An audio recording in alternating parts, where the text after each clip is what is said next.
দেখুন বন্ধুরা, আমি কিন্তু এভাবে প্রত্যেকদিন রান্না করে রেখে দিই, পরে আপনাদের সাথে সেটা শেয়ার করি। তো দেখুন, আমাদের দেশের গাছের টাটকা বেগুন এভাবে আমি রান্না করি মাছ দিয়া। তো দেখুন, বেগুনগুলো কিন্তু খাইতে অনেক স্বাদ হবে। জালি জালি বেগুন, এই যে আমি এটা রান্না করছি। আর রান্না করার জন্য আমি কিন্তু আগের থেকেই সব কিছু গুছিয়ে রাখছিলাম। পরে এটা রান্না করব, রান্না বসিয়ে দিয়ে আমি কিন্তু আরেক প্রকারের তরকারি রানবো বলে এইখানে সব কিছু বেটে রাখছিলাম।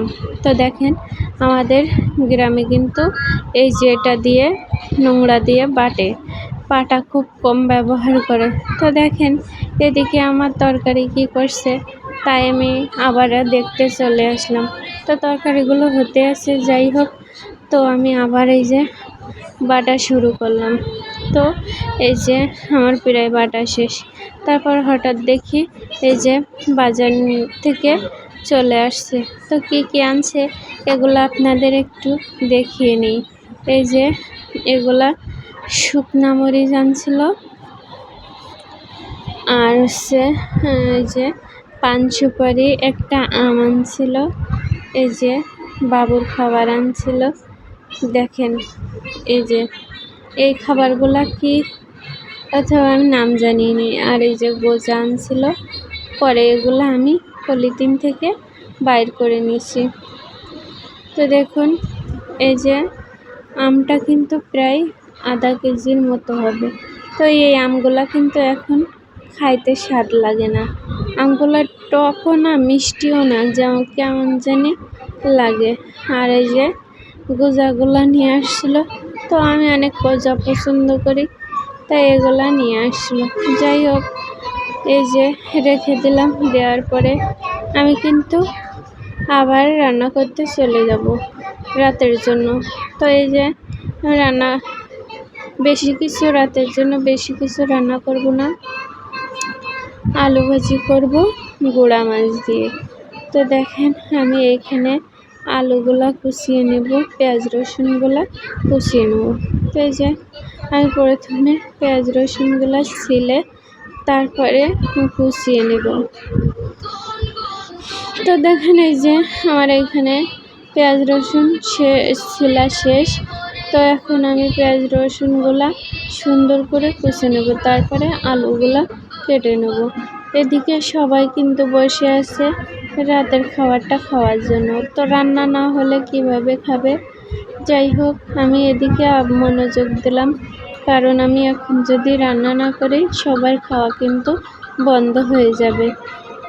দুপুরে রান্না করছিলাম, তো অল্প অল্প রয়ে গেছে, আর তাই আর রাতে বেশি কিছু রান্না করলাম না, শুধু একটা ভাজি করব, আর এই যে আলু ভাজি করব।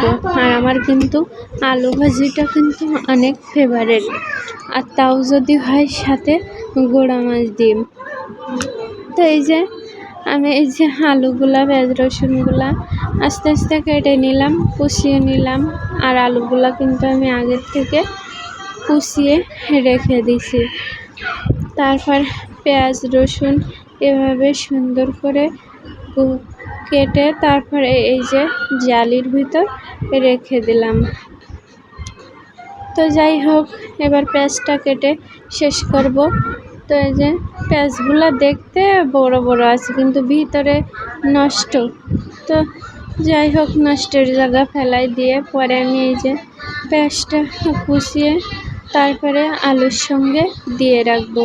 আমি একসাথে মিক্স করে ধুয়ে তারপরে কিন্তু একবারে বসিয়ে দেবো। আমি কিন্তু আলাদা আলাদাভাবে বসিয়ে দেই না, আমি কিন্তু সব কিছুগুলাই একসাথে ধুয়ে গুছিয়ে তারপরে মাখিয়ে বসিয়ে দিই। তো আমি কিন্তু এই আলু ভাজিটা করব গুঁড়া মাছ দিয়ে। তো আমার কিন্তু মাছগুলো অলরেডি রেডি করা আছে। তো আমার এই আলু কুচানিটা শেষ হলে, এদিকে গোছানো হলে আমি মাছগুলো ভাজতে দেবো। তো আমার কিন্তু ফাইনালি এই যে আলু কুচানো শেষ। এখন আমি এখানে সেই গুঁড়া মাছগুলা হলুদ মরিচ মাখিয়ে রাখছিলাম, ওগুলা ভাজতে দেবো। তো এই যে আমি মাছগুলা ভাজতে দিলাম। প্রথমে একটা কড়াইয়ের ভিতর তেল দিয়ে আমি কিন্তু এভাবে মাছ ভাজা যে কড়াইতে করে সে কড়াই কিন্তু আমি তরকারি রান্না করি, তাহলেই কিন্তু ওই যে ভাজা মাছের তেলটা দিয়ে তরকারিটা অনেক মজা হয়। তাই যে আমার মাছগুলো আমি একটু না উল্টাই দিচ্ছিলাম, কারণ এক পাশে কাঁচা ছিল আর এক পাশে হয়ে গেছিলো। তো ওই যে আমার অর্ধেকটা মাছ কিন্তু ভাজা শেষ, আর অর্ধেকটা রেখে দিছি। এই অর্ধেকটাও কিন্তু এই যে এখন কড়াইয়ের ভিতর দিয়ে ভেজে নিব। তো আমি কড়াইটা আবার চুলার ভিতর দিলাম, দিয়ে তারপরে আমি কিন্তু বাকি মাছগুলো এই যে কড়াইয়ের উপরে উঠিয়ে দেব।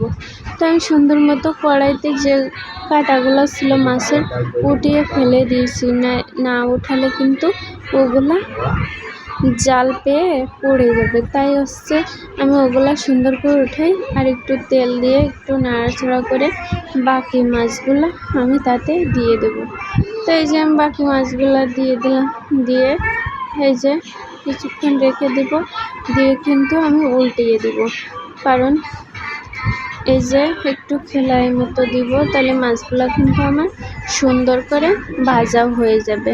তো দেখুন এই যে মাছগুলো আমি এই যে একটা একটা করে সরিয়ে দিলাম, কড়াইয়ের ভিতরে সাজিয়ে দিলাম, যাতে মাছগুলো তাড়াতাড়ি ভাজা শেষ হয়।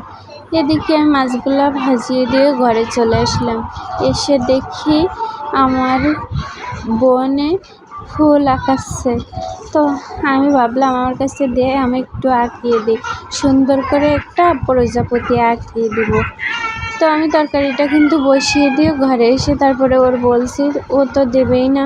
আমি বলছি দে, দেখ তুই শেখ, বসে আমি আঁকি। তো যাই হোক এই যে আমি কিন্তু প্রজাপতি আঁকতে বসছি।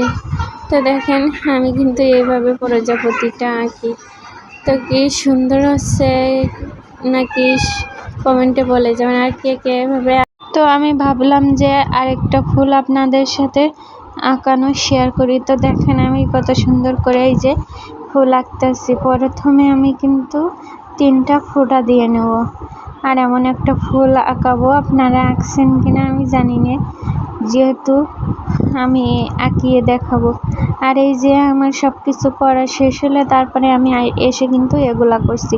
তো দেখেন আমি প্রথমে কিন্তু 2টা করে 8টা ফোঁটা দিচ্ছি, তারপরে 2 পাশে এই যে 2টা করে দিচ্ছি। তারপরে এই যে আমি এইভাবে ঘুরিয়ে ঘুরিয়ে ফুলটা আঁকবো। তো সবাই বলে যাবেন অবশ্যই কেমন হয়েছে ফুলটা আঁকানো। তো অবশেষে এই যে আমি এটা শেষ করে চলে যাব আমার কাজে। তো সবাই ভালো থাকবেন, সুস্থ থাকবেন। আপনাদের সাথে অনেক কিছু আজকে শেয়ার করলাম। তো আমার ভিডিওগুলো ভালো লাগলে সবাই পাশে থাকবেন, একটা করে লাইক দিবেন এবং কমেন্ট করে যাবেন।